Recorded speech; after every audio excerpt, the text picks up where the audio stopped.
Shri Rocky कल हिंदबाड़ गांव में तलाई के किनारे शव मिला था। पोस्टमार्टम के बाद ही मौत के वास्तविक कारणों का पता चलेगा। और इसी खबर पर हम आपको पहले भी जानकारी दे रहे थे। 12 वर्षीय रॉकी जिसका शव मिला है तलाई के किनारे, जिसका पोस्टमार्टम भी होगा। बात थी 58 का। एसोसिएट एडिटर निर्मल तिवारी जुड़े हैं इसी खबर पर अधिक जानकारी देने के लिए। निर्मल जी, 12 वर्षीय रॉकी का शव बरामद हुआ है। अब कारणों को लेकर सवाल उठ रहे हैं, बताइएगा पोस्टमार्टम किन की मौजूदगी में होगा और अभी तक क्या लग रहा है, मौत की वजह क्या है?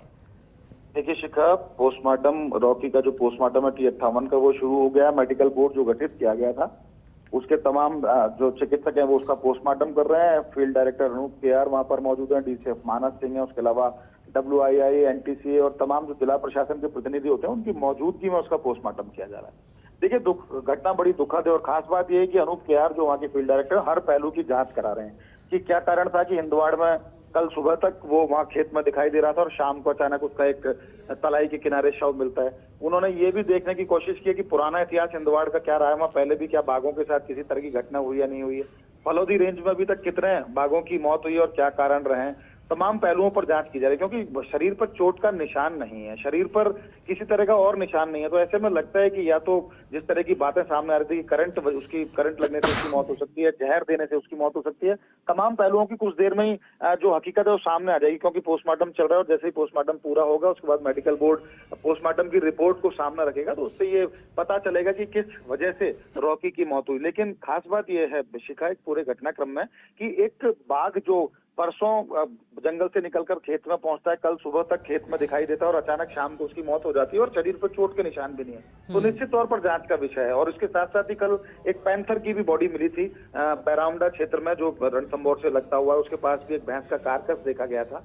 तो एक दिन में इस तरह की 2 घटनाएं हुई है तो उसको लेकर के जरूर निश्चित तौर पर सावचेती बरतनी होगी पूरे प्रशासन को। और खुद मुख्य वन्यजीव प्रतिपालक जो है पवन उपाध्याय, उन्होंने भी लगातार इस पर नजर रखे हुए मॉनिटरिंग कर रहे, उन्होंने भी सघन जांच के आदेश दिए कि जांच की जाए कारण क्या है मौत का, क्योंकि एक बाघ को इस तरह से मर जाना, सुबह खेलता कूदता बाघ और शाम को उसकी मौत हो जाना निश्चित तौर पर एक दुखद घटना है और इस बात के लिए तरफ इशारा भी करती है कि कहीं ना कहीं कुछ ना कुछ गलत जरूर हुआ है। हालांकि वो किस तौर पर गलत हुआ है, किस स्तर पर गलत हुआ है, क्या ग्रामीणों ने उसके साथ उसको जहर देने की कोशिश की या वाकई में उसके करंट लगा, या हो सकता है उसने कोई शिकार की कोशिश की हो तो अंदरूनी चोट लगी हो, कोई भैंस ने उसकी लात मारी हो या सींग उसके मारा हो, उसके अंदरूनी चोट लगी हो, उसकी वजह से उसकी मौत हुई।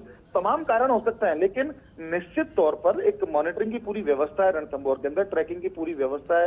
रेंजर विष्णु गुप्ता लगातार 5-6 घंटे तक जब उसकी मॉनिटरिंग कर रहे थे, जब वो खेत में आ गया था उसके बाद उनकी मॉनिटरिंग टीम वहां होते हुए अगर उसकी मौत हो रही है और अगर उसमें फिर किसी तरह की कोई कोताही अगर बरती गई या लापरवाही सामने आई तो निश्चित तौर पर जिम्मेदारों पर इस तरह की कार्रवाई भी देखने को इस बार मिल सकती है। लेकिन हाँ, घटना बड़ी दुखद है, पोस्टमार्टम अभी चल रहा है, कुछ ही देर में स्थिति क्लियर हो जाएगी और ये पता चल जाएगा कि जहर कारण है, करंट कारण है, अंदरूनी चोट कारण है या प्राकृतिक तरीके से उसकी मौत हुई है। तमाम पहलुओं को लेकर चिकित्सक उसका पोस्टमार्टम कर रहे हैं। कुछ ही देर में स्थिति सामने आने के बाद और इस पूरे पहलू को जानने के बाद निश्चित तौर पर रणथंभौर के अंदर एक नई व्यवस्था भी देखने को मिलेगी कि मॉनिटरिंग ट्रैकिंग को और मजबूत भी किया जाएगा। बिल्कुल निर्मल जी, और इसी बीच इंतजार रहेगा पोस्टमार्टम रिपोर्ट के सामने आने का, लेकिन यहां अतिरिक्त सावधानी बरतने की भी जरूरत। जैसा कि आपने बताया, एक दिन के भीतर 2 बाघों की मौत हो जाना अपने आप में कई सवाल खड़े करता है। शुक्रिया निर्मल जी आपका साथ जुड़ने के लिए, जानकारी के लिए।